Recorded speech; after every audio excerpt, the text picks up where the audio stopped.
Chapter 8.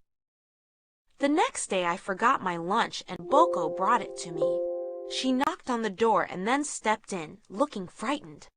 She put the lunch on my desk and started out the door. Miss Agnes looked very surprised. She put her hand on Boko's shoulder. Boko looked at the floor. "Where did you come from?" she asked Boko. When Boko didn't answer, Miss Agnes looked at me. "She's deaf," I said. "She can't hear you, and she can't talk." "Deaf?" said Miss Agnes, still surprised. "Why hasn't she been coming to school?" The others looked at Miss Agnes as if she were crazy. "She can't learn nothing. She's deaf," said Charlie Boy. "Nonsense," said Miss Agnes. "Why hasn't she been sent out to a school for the deaf? Is she related to you?" she asked me. "She's my sister," I said. "How old is she?" "She's 12, like me," said Toby Joe. "Do you both live with your mother?" "Yes," I said. "Does your mother know about schools for the deaf?" "Yes," I said. "Grandpa made her bring Boko to this school the first year the school opened. That teacher said she didn't know how to teach deaf kids, and Boko had to go to a special school. Mama got mad. She said Boko don't need no school. She said it's bummed to go so far away. Boko's learning to cook, and she can sew pretty good." Everyone was feeling pretty nervous now because Miss Agnes was not happy about Boko. "She must come to school from now on," said Miss Agnes. "I'll speak to your mother." She took Boko by the hand. "The rest of you finish your lunch. I'm going to have a little talk with Boko." She put her arm around Boko and pointed to her. "You," she said. Boko understood that. Then Miss Agnes looked at me. "Boko, what kind of a name is that?" "I don't know.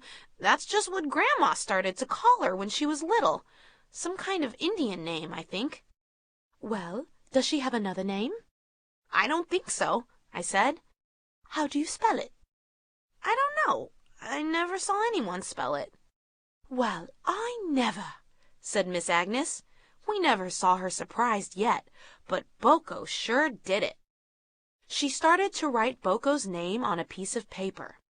"You," she said. She pointed to Boko and then to her name written on the paper. Then she put the pencil in Boko's hand and held her hand so that Boko wrote her name too. "You are Boko." She did it again and again so that Boko would know.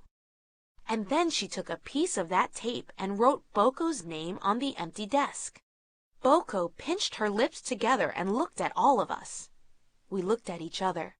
Miss Agnes was going to teach Boko. I don't know what Miss Agnes said to Mama, but Boko did come to school. Not the very next day, because Mama was kicking up a big fuss about Boko having no clothes and her socks having holes in them, but the day after. Mama had a big fight with Grandpa about it. She said who was going to help her at home if me and Boko were in school, and what good would school do Boko if she couldn't hear anything anyway? And she wished there was never a school here, and that skinny white woman was too nosy. But Grandpa told Mama to Dalek, be quiet. And he told her he always knew there was a way for Boko to learn, and that the skinny white woman was a good woman who would help our Boko. When Mama stamped out the door, Grandpa lit his old pipe, and then he pointed it at me and said real crabby, "Your Mama had a hard life, you know. It's hard to have a baby born deaf, and then your daddy got sick and went away and died.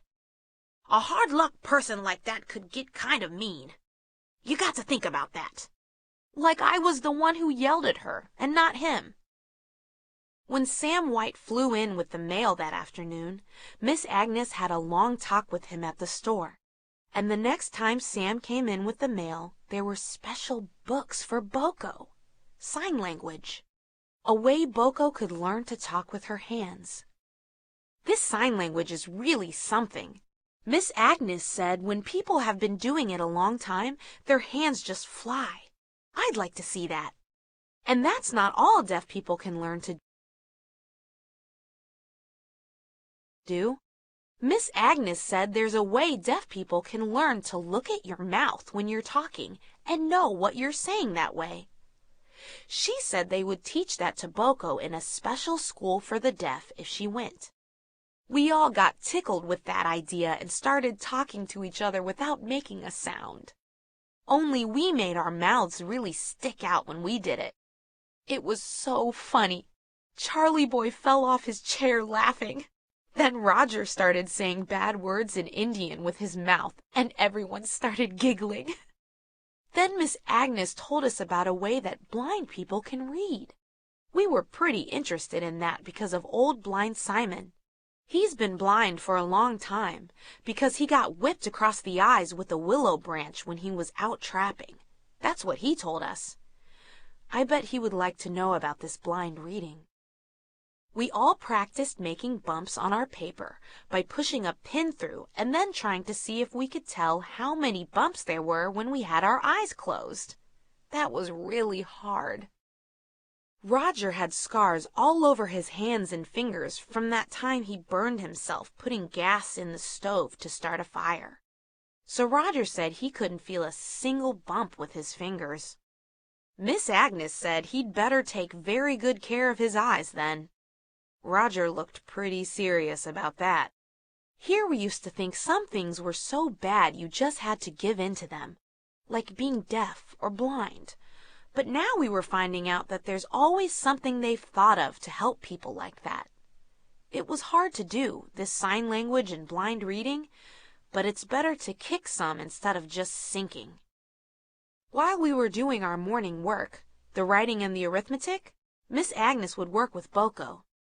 Together they learned the alphabet. You do this alphabet with just one hand, because if you use two hands, then deaf people can't talk if they're holding something. Miss Agnes would show Boko the picture of the letter in the book, and then Boko would make the sign. And then Miss Agnes would have her write the letter on paper, the little letter and the big one. And Miss Agnes would say the letter, and Boko would make her mouth go the way Miss Agnes's did. We all learned the sign language alphabet. We couldn't help but watch them. Boko learned it faster than Miss Agnes, and Charlie Boy learned it faster than anybody. Goodness, Miss Agnes would say in a disgusted way. I wish I had a 6-year-old brain. Charlie Boy could do all kinds of things like that, really. He was only 6. But when we played ball games, he would be the best thrower and the best catcher. He could run faster than anyone, and he could climb up to the top of the tree like a squirrel and do all these somersaults and cartwheels. He wasn't any good at school stuff, really.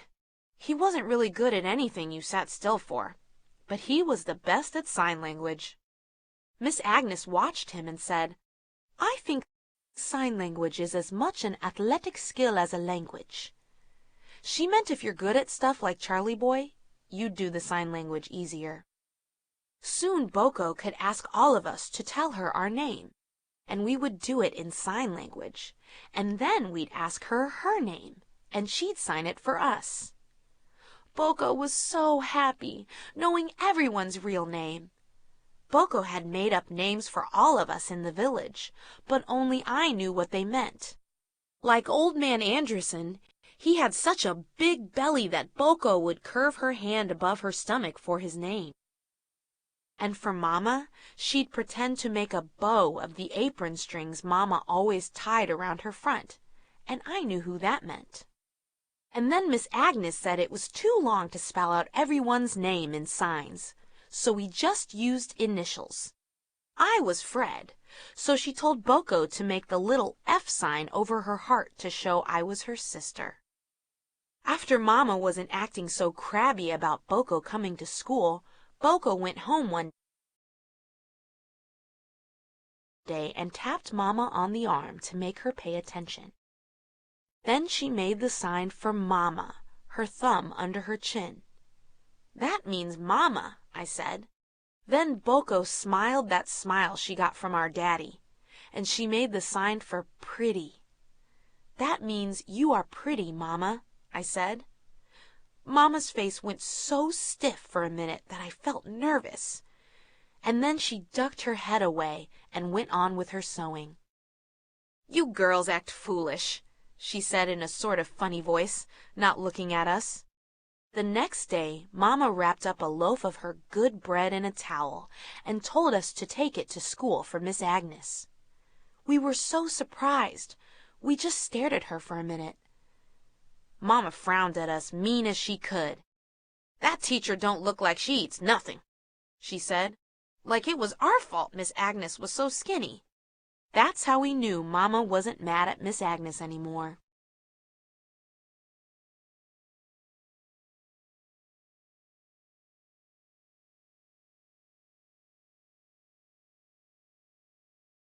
Bako used sign language to say the words mama and pretty in the book. Have you ever used sign language? Here are a few more words that Bako probably uses a lot. Book, fish, school. Sign language helps hearing impaired people communicate more easily.